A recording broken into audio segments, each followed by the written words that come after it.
Ya sabemos que lo que vemos registrado en este libro de Josué que estamos predicando es el cumplimiento de las promesas de Dios hechas a su pueblo a través de los patriarcas Abraham, Isaac y Jacob. Promesas que podemos encontrar en el libro de Génesis y confirmadas en los siguientes 4 libros de la Biblia: Éxodo, Levítico, Números y Deuteronomio.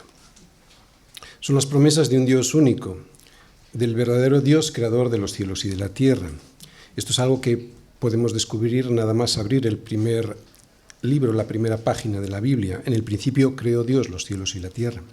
Un Dios que tomó un pueblo para sí, para santificarlo, con el propósito de que pudiera reflejar al mundo su santidad y así darle la gloria a Dios.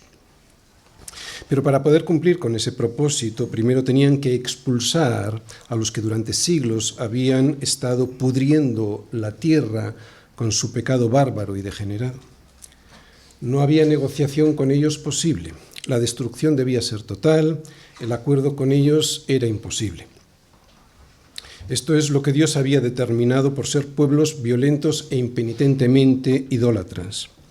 Paganos que practicaban el asesinato de los niños con la excusa de ofrecérselos a su ídolo Moloch, gente que practicaba la prostitución sagrada, perversiones sexuales de todo tipo, incluyendo los ayuntamientos con animales para unirse a sus deidades, deidades que habían fabricado con esas formas de animales. Cambiaron la gloria del Dios incorruptible en semejante de imagen de hombre corruptible, de aves, de cuadrúpedos y de reptiles. Y aunque conocían la verdad, nunca quisieron rendirse a ella, y eso que Dios había demostrado siglos de paciencia esperando su arrepentimiento. Pero ellos seguían en su rebeldía y perversión, pues, como hemos dicho, habiendo conocido a Dios, no le glorificaron como a Dios ni le dieron gracias, sino que se envanecieron en sus razonamientos y su necio corazón fue entenebrecido. De esta manera, la ira de Dios, como estamos viendo en estos capítulos de Josué, se rebeló desde el cielo contra toda impiedad e injusticia de estos hombres que detenían con injusticia la verdad. Por eso no debía quedar nada de ellos, para que no contaminaran a su pueblo y terminaran siendo el pueblo de Dios uno con ellos, que de alguna manera es lo mismo que Dios nos pide a nosotros con respecto al pecado, que no hay acuerdo posible con el pecado, que no podemos tener relación con él, que si negociamos con el pecado, éste nos va a engañar llevándonos a la muerte. Así pues, en este libro, el libro de Josué, vemos a Israel como la mano que ejecuta la justicia de Dios frente a estas naciones. No era la justicia de Israel, sino la de Dios mismo. Por eso estas victorias de Israel no eran las victorias propiamente de ellos, sino de Dios. Es cierto que eran ellos los que empuñaban las armas para expulsar a los cananeos, pero el que ganaba las batallas era Dios mismo y no Israel. Hasta el punto era suya la guerra que cuando él no estaba con ellos, perdían las batallas. Así pues, lo que podemos ver en este libro, al igual que por toda la Biblia, pero muy visualmente porque vemos batallas, ¿no?, en este libro, es que Dios es el guerrero que lucha por su pueblo. Un pueblo al que acabamos de ver en el capítulo 8, tomando la parte central de Canaán, la tierra de la promesa, y dando las gracias a Dios en un culto de agradecimiento por todas las bendiciones recibidas, en donde renovaron su compromiso con el pacto que Dios había hecho con ellos. La primera campaña de la guerra había finalizado. El comienzo de la segunda, que consistía en la conquista de las ciudades del sur, tuvo su preámbulo en el capítulo 9 con una victoria un tanto extraña sobre los gabaonitas. Y es que lo que comenzó siendo como un engaño de Satanás para destruir a la nación de Israel desde dentro, Dios lo terminó usando para transformar ese tremendo error de Israel de hacer la paz con ellos, con los de Gabaón, en bendición. ¿Qué nos demostraba esto? Nos demostraba la absoluta soberanía de Dios. Recordemos que el engaño de Satanás, engaño en que cayeron Josué y los príncipes de la congregación, consistía en que Israel aceptara la rendición de los gabaonitas para que terminaran siendo asumidos como parte del pueblo de Dios y así pudieran infectar a toda la nación con sus prácticas paganas ejercidas durante siglos. Pero como ya hemos dicho, Dios transformó el error de Israel en una bendición, porque los israelitas ganaron esta primera batalla contra Gabaón sin necesidad de pelear. Y además los gabaonitas no solo salvaron sus vidas, sino que fueron constituidos como aguadores y leñadores para la congregación. Incluso mucho tiempo después les podemos ver dedicados a esta labor de la madera y del agua para el templo, algo que Dios ya había establecido para ellos, que así sucediese según su propósito eterno. Hoy en el capítulo 10 comenzaremos con la conquista y la ocupación de las ciudades del sur. Ya sabéis, hemos estado viendo la ocupación de la parte central y ahora comenzamos con las de ciudades del sur. Y aunque Josué y su pueblo habían tenido que esforzarse y ser valientes para tomar esa parte central, la parte central de Canaán, sabemos que el verdadero protagonista de la ocupación había sido Dios. Dios con sus milagros. El milagro del paso del río Jordán, la aparición del príncipe del ejército del Señor dando a Josué los ánimos y la información necesaria para la toma de Jericó, la milagrosa caída de las murallas de la ciudad de Jericó, el perdón del pecado de Acán que propició la vuelta del Señor al campo de batalla para derrotar a los de la ciudad de Ai, la soberanía de Dios transformando el error de su pueblo con los de Gabaón en victoria. Hoy nos vamos a enfrentar a un capítulo en el que muchos ven que no es la palabra de Dios. Es un capítulo en el que usan muchos incrédulos para desacreditar a Dios. ¿Por qué? Por el milagro que se ve en él, ¿no? Los incrédulos, los ateos, incluso algunos creyentes liberales que se hacen llamar cristianos. Pero el problema que tienen estas personas es que no creen en el Dios revelado en la Biblia, un Dios que puede, si quiere, intervenir en la historia de su propia creación para hacer los milagros que quiera hacer. Faltaría más. Josué 10, versículos del 1 al 15. Cuando Adonisedec, rey de Jerusalén, oyó que Josué había tomado a Ai y que la había asolado, como había hecho a Jericó y a su rey, así hizo a Ai y a su rey, y que los moradores de Gabaón habían hecho paz con los israelitas y que estaban entre ellos, este rey tuvo gran temor porque Gabaón era una gran ciudad, como una de las ciudades reales, y mayor que Ai, y todos sus hombres eran fuertes. Por lo cual Adonisedec, rey de Jerusalén, envió a Oham, rey de Hebrón, a Piream, rey de Jarmut, y a Jafía, rey de Laquis, y a Derbir, rey de Eglón, diciendo: subid a mí y ayudadme, y combatamos a Gabaón, porque ha hecho paz con Josué y con los hijos de Israel. Y 5 reyes de los amorreos, el rey de Jerusalén, el rey de Hebrón, el rey de Jarmut, el rey de Laquis y el rey de Eglón, se juntaron y subieron, ellos con todos sus ejércitos, y acamparon cerca de Gabaón y pelearon contra ella. Entonces los moradores de Gabaón enviaron a decir a Josué al campamento en Gilgal: no niegues ayuda a tus siervos, sube prontamente a nosotros para defendernos y ayudarnos, porque todos los reyes de los amorreos que habitan en las montañas se han unido contra nosotros. Y subió Josué de Gilgal, él y todo el pueblo de guerra con él, y todos los hombres valientes. Y Yahvé dijo a Josué: no tengas temor de ellos, porque yo los he entregado en tu mano, y ninguno de ellos prevalecerá delante de ti. Y Josué vino a ellos de repente, habiendo subido toda la noche desde Gilgal. Y Yahvé los llenó de consternación delante de Israel y los hirió con gran mortandad en Gabaón. Y los siguió por el camino que sube a Bet-Orón y los hirió hasta Azeca y Maceda. Y mientras iban huyendo de los israelitas a la bajada de Bet-Orón, Yahvé arrojó desde el cielo grandes piedras sobre ellos hasta Azeca y murieron. Y fueron más los que murieron por las piedras del granizo que los hijos de Israel mataban a espada. Entonces Josué habló a Yahvé el día en el que Yahvé entregó al amorreo delante de los hijos de Israel y dijo en presencia de los israelitas: Sol, detente en Gabaón, y tú, luna, en el valle de Jalón. Y el sol se detuvo y la luna se paró hasta que la gente se hubo vengado de sus enemigos. ¿No está escrito esto en el libro de Jaser? y el sol se paró en medio del cielo y no se apresuró a ponerse casi un día entero.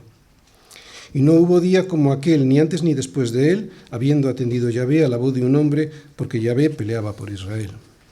Y Josué y todo Israel con él volvió al campamento en Gilgal. ¿Existe Dios? Porque si Dios existe, cualquier milagro es posible. Josué 10, versículos del 1 al 15. Bien, el tema del sermón de hoy consiste en comprobar, una vez más, cómo es el Dios de la Biblia.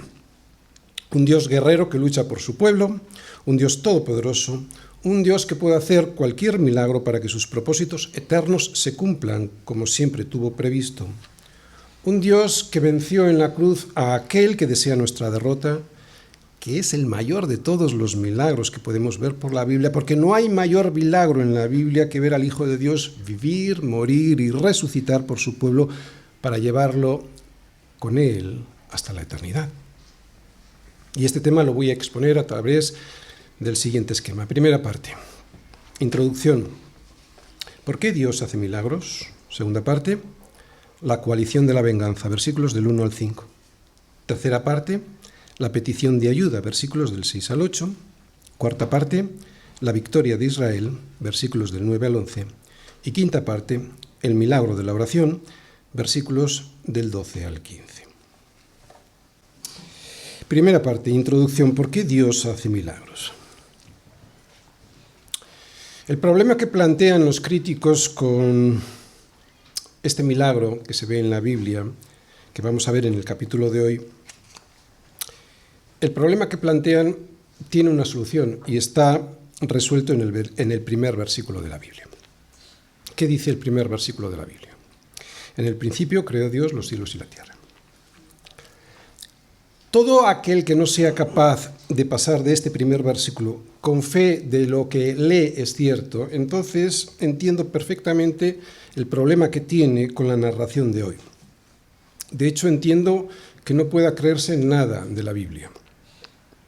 Por eso necesitan hacer malabares con estos pasajes difíciles como el de la oración de Josué, atribuyendo su inclusión en las Escrituras a mitos que deben interpretarse según sus propias opiniones, ¿no? Diciendo que la Biblia no es la palabra de Dios, sino que tan solo la contiene.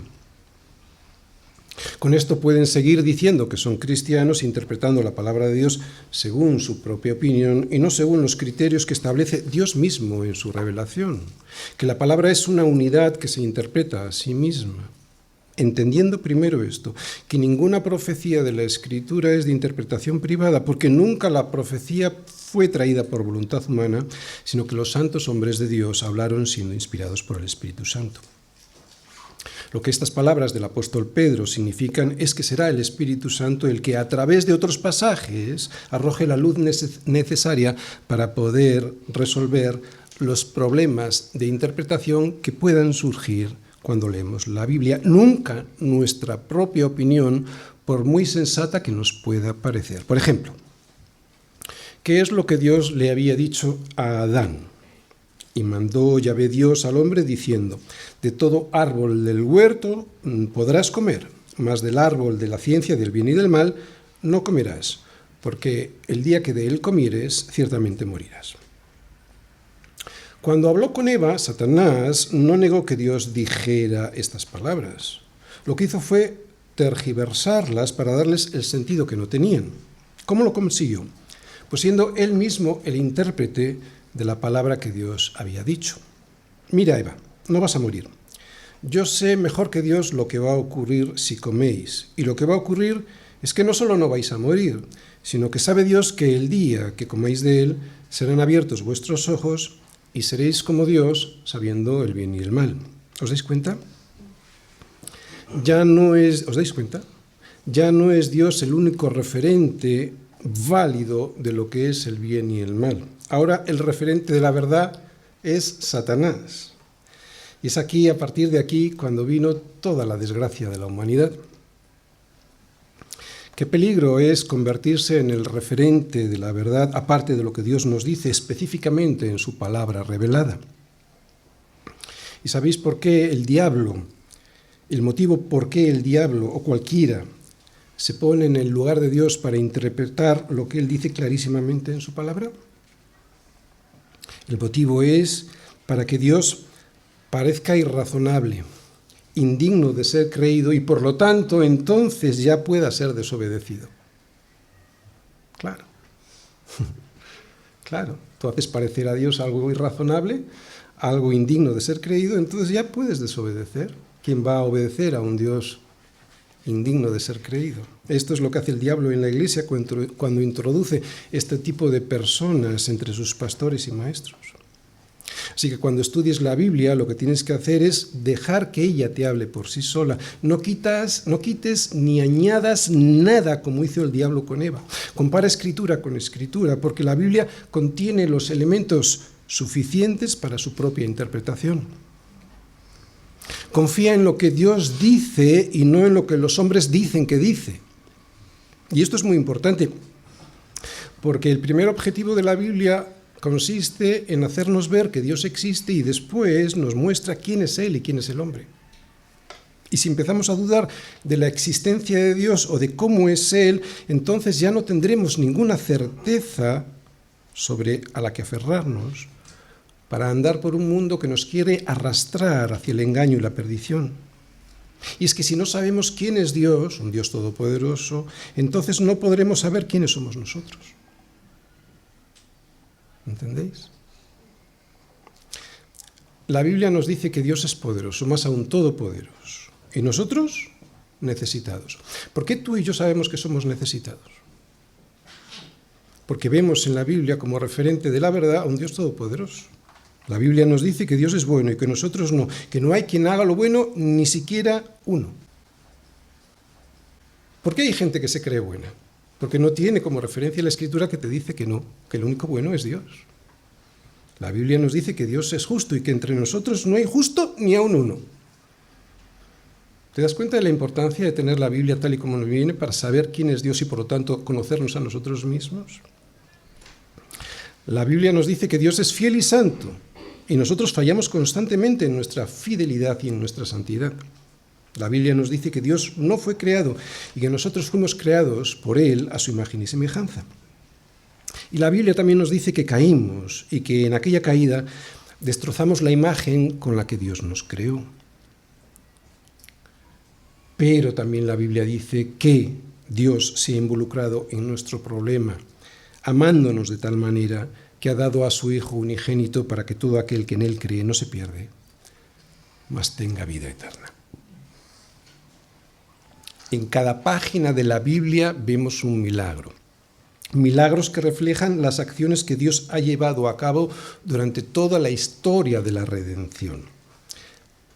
¿Para qué? ¿Para que veamos fuegos artificiales? No.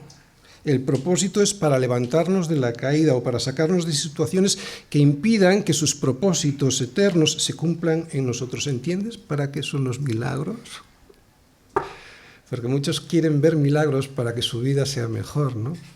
No, Dios es todopoderoso y utiliza todo su poder para que se cumpla su propósito en ti y no el tuyo, por muy piadoso que te parezca. Por eso podemos decir que toda la gloria se la lleva Dios. Así que sí, el Dios de la Biblia es un Dios todopoderoso, por eso es un Dios que hace milagros. Un Dios que hizo milagros ayer y que los hace hoy para sacar adelante a su pueblo y así recibir Él toda la gloria. El libro de Josué es uno de los libros que es el registro escrito de los milagros que Dios hace en favor de su pueblo, ¿no? Es lo que estamos viendo desde el principio en este libro y es lo que volveremos a ver hoy. El registro de los milagros que Dios hace en favor de su pueblo para que su propósito, el propósito que Él tiene para su pueblo, en este caso llevarles hasta la tierra de la promesa y que la tomaran, se cumpla. Y el propósito de los milagros para su pueblo ayer, como para nosotros hoy, es darles la tierra que les había prometido y el descanso en ella. Es lo que nosotros estamos haciendo aquí, hoy en nuestra vida, ¿no? Los milagros de Dios, los milagros que Dios va a cumplir en nosotros es para que se cumplan sus propósitos en nosotros. Bien, en el capítulo anterior vimos que la falta de sabiduría de Josué y de los príncipes de la congregación por no consultar a Dios propició un pacto de alianza con unos habitantes de la ciudad de Gabaón, un pacto basado en un engaño de estos, de los gabaonitas, pero que Dios encauzó para bien de su pueblo según sus propósitos eternos. Y ahora vamos a ver cómo Israel se apodera de las ciudades del sur, una tierra liderada por una coalición de reyes que se unieron entre ellos para atacar a los gabaonitas que habían hecho un pacto con Josué. Y vamos a ver cómo Dios interviene poderosamente. Dios es siempre soberano. Y otra vez, todos los milagros que vemos en la Biblia, todos están enfocados para soportar a su pueblo y llevarle a donde Él quiere. Segunda parte, la coalición de la venganza.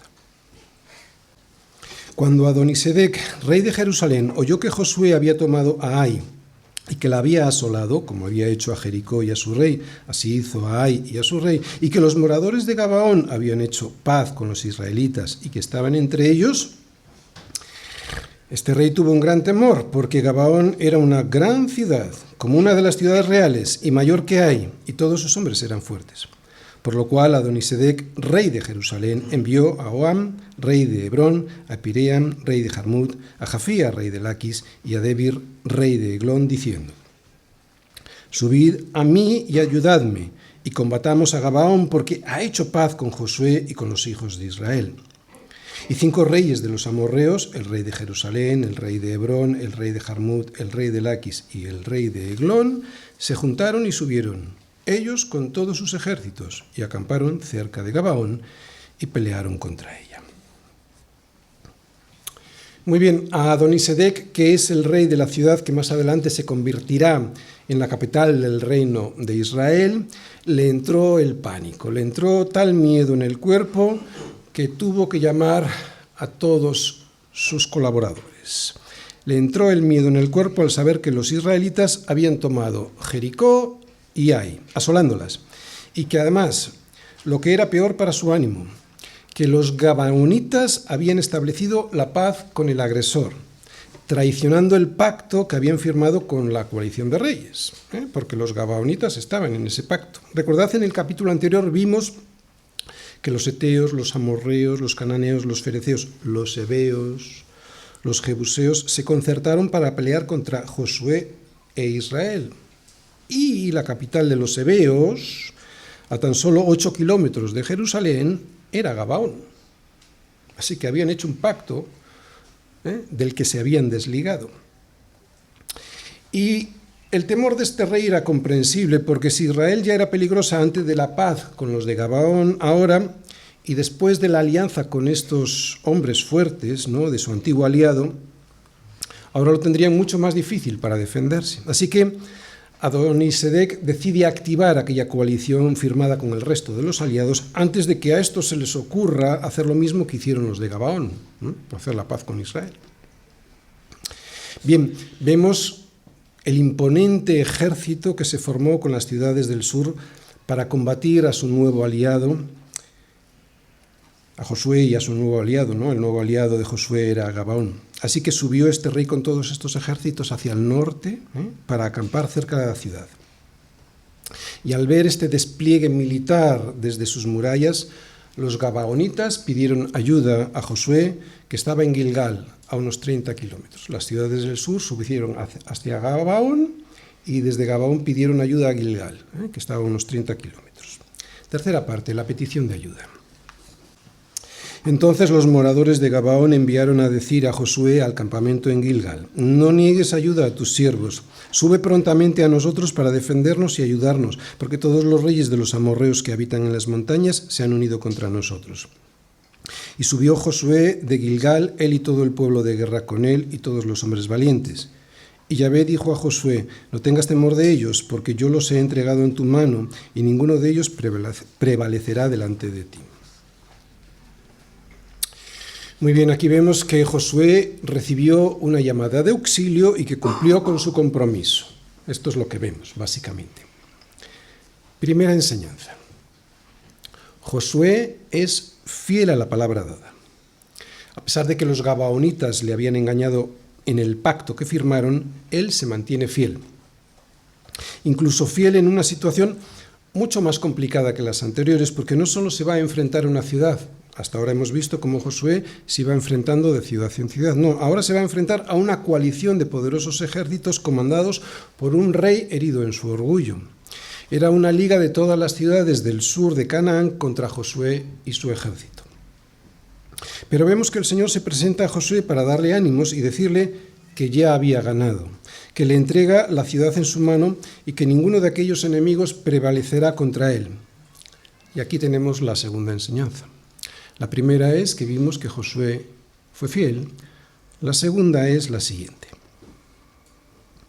Cuando tú sales de Gilgal, que era el campamento en donde Josué y su pueblo tenían comunión con Dios, cuando sales de Gilgal, de tu casa, a la pelea diaria, estás en disposición de escuchar al Señor si en Gilgal estás en comunión con Dios. No tengas temor, le oyes decir. No tengas temor de tus enemigos porque ninguno de ellos prevalecerá delante de ti. Pero, y todos nosotros creo que lo hemos experimentado, hay que salir de Gilgal preparados para pelear. Y hay que saber, al salir de Gilgal, que nuestros enemigos no solo no los vemos, sino que son muy poderosos. ¿Y cuántas veces hemos salido de nuestras casas sin haber tenido previamente comunión con Dios? ¿Verdad? Vamos a pelear al trabajo, a la universidad o donde sea, y no hemos tenido previamente comunión con Dios. Y qué poco nos creemos que no tenemos lucha contra carne y sangre. Eso sería más fácil, eso sería lo fácil. Sino contra principados, contra potestades, contra los gobernadores de las tinieblas de este siglo, contra huestes espirituales de maldad en las regiones celestes. Esta es la enseñanza, que solo podré estar preparado para luchar cuando, al igual que Josué, salga de Gilgal después de haber tenido comunión con Dios. ¿Por qué? Porque será cuando, aunque un ejército acampe contra mí, no temerá mi corazón. ¿Lo entiendes? Y aunque contra mí se levante guerra, yo podré estar confiado. Porque cada vez que sales, aunque no te lo creas, hay un ejército esperándote, un ejército de huestes espirituales de maldad, esperando para llevarte arrastrando por la corriente de este siglo. Por eso la pregunta fundamental del sermón de hoy es: ¿existe Dios? Y si existe, ¿le crees a Dios? Porque si le crees a Dios, entonces también creerás que el ángel del Señor acampa alrededor de los que le temen y los defiende. ¿Quiénes son los que le temen? Aquellos que le respetan y que siguen sus mandatos. ¿Os dais cuenta? La Biblia está llena de milagros.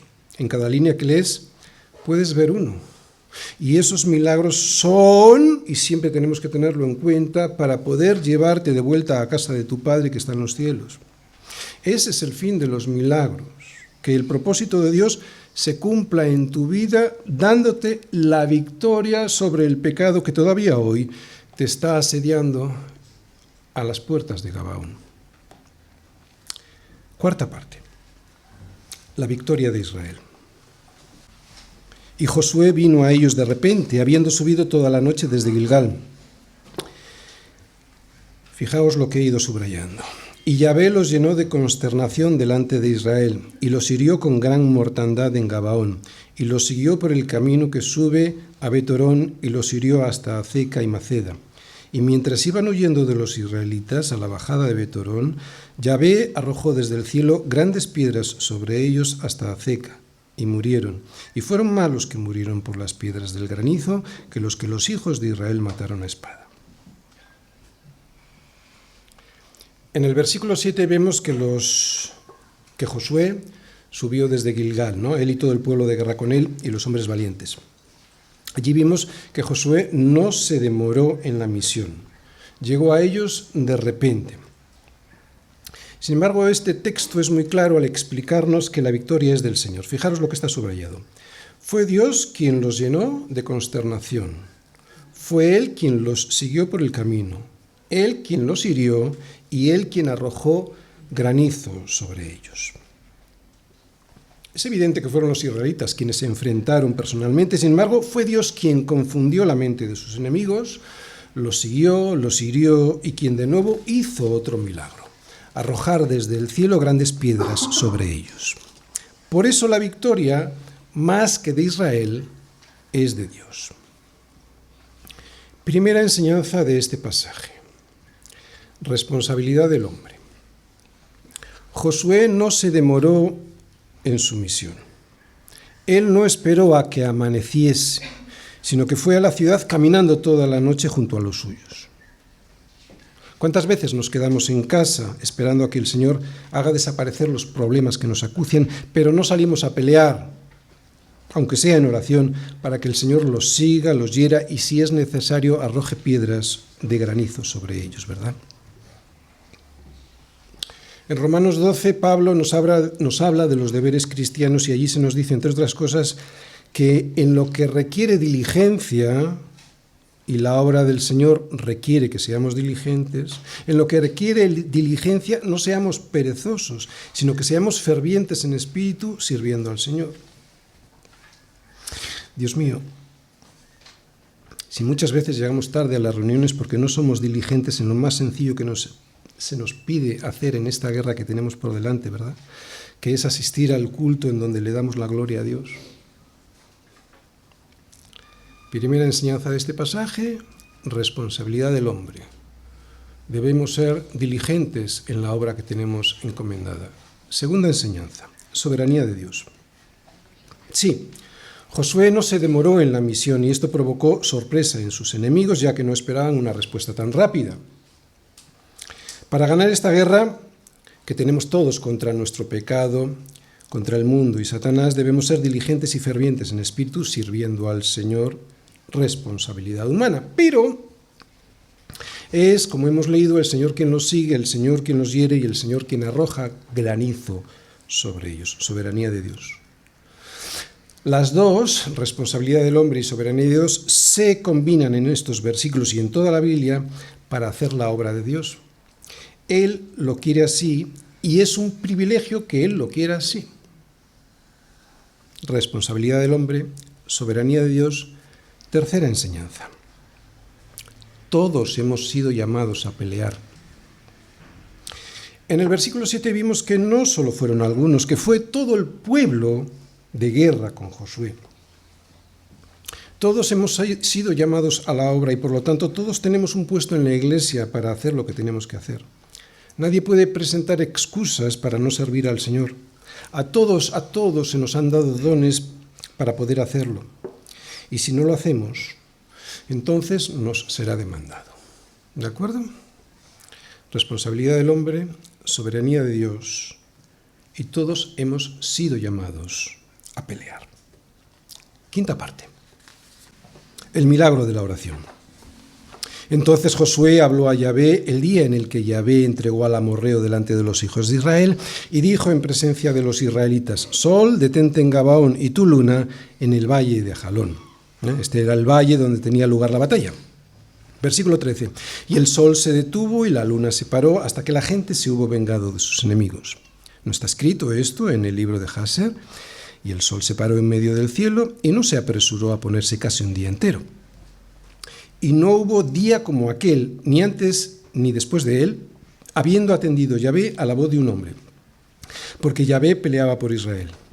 Y Josué y todo Israel con él volvió al campamento en Gilgal.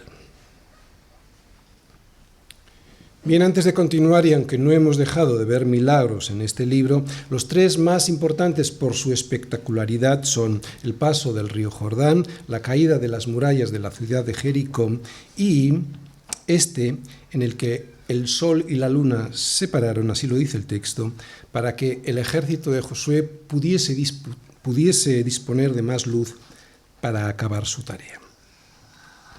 ¿Qué pide Josué? ¿Por qué lo pide? ¿A quién se lo pide? ¿Y cómo lo hace? Aquí vemos la oración de un hombre que fue atendida por Dios y cuyo resultado fue que la luz del sol permaneció por más tiempo para tomar el sol. ¿Cuál era el propósito? Para que la obra de Dios se pudiera llevar a cabo. ¿Os dais cuenta siempre los milagros? Siempre enfocados para que la obra de Dios llegue a buen término, no para nuestros propios beneficios. Otra vez, aquí vemos la oración de un hombre que fue atendida por Dios y cuyo resultado fue que la luz del sol permaneció durante más tiempo en el cielo para que el propósito de Dios pudiera llevarse a cabo. Primero vamos a ver los hechos, punto por punto, ¿vale? ¿Qué pide Josué? Parece que pide que el sol y la luna se paren, ¿no? Hay comentaristas que dudan de esto, pero yo no voy a entrar ahí porque el texto parece bastante claro. ¿Por qué lo pide? Bien, ya lo hemos dicho, entre líneas en el texto parece bastante evidente, para tener más luz para poder acabar el trabajo que tenía todavía pendiente. ¿A quién se lo pide?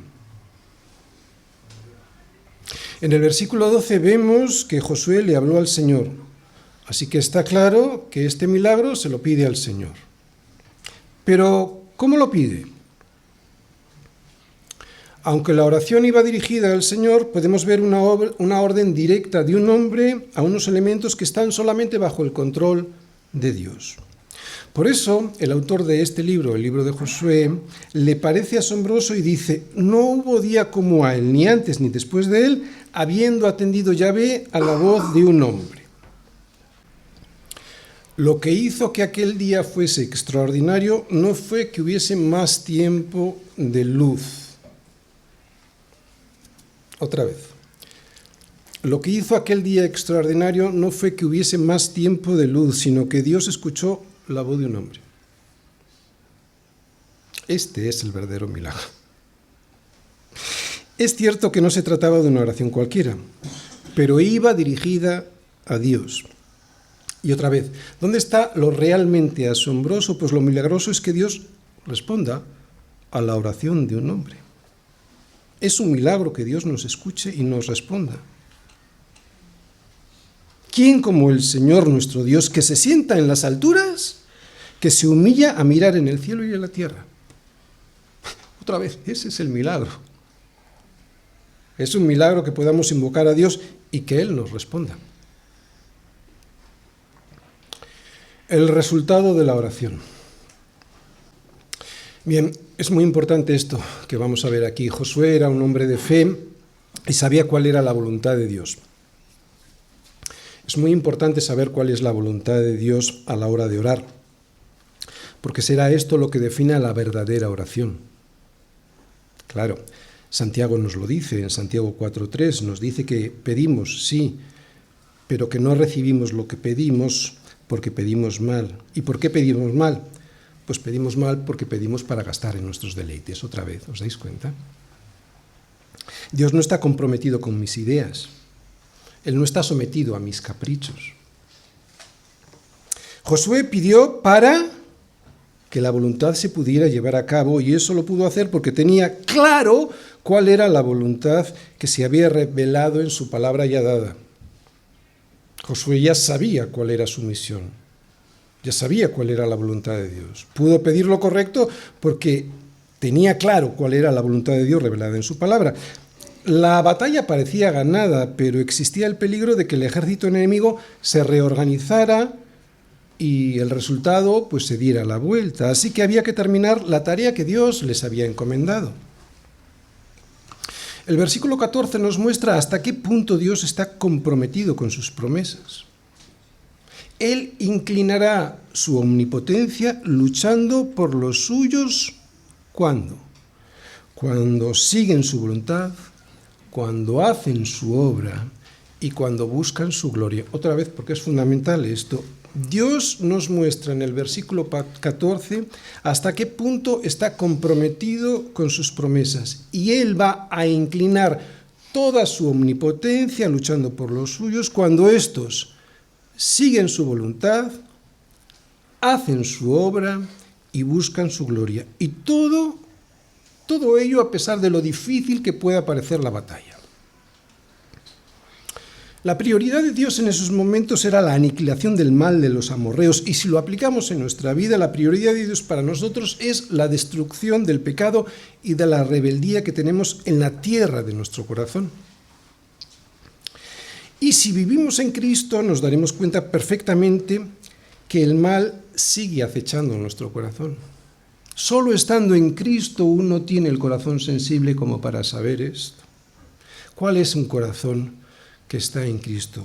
Es la tierra de la promesa para nosotros, es ese corazón ya libre de los amorreos. ¿Os dais cuenta cuál es nuestra tierra prometida? Es un corazón libre de los amorreos, libre del pecado, un corazón que ya es sensible a la voluntad de Dios. Y a ese mal le permitimos muchas veces seguir ahí porque no somos capaces de pedir un milagro como el que pidió Josué. Conclusión, tenemos la necesidad de orar siempre y no desmayar.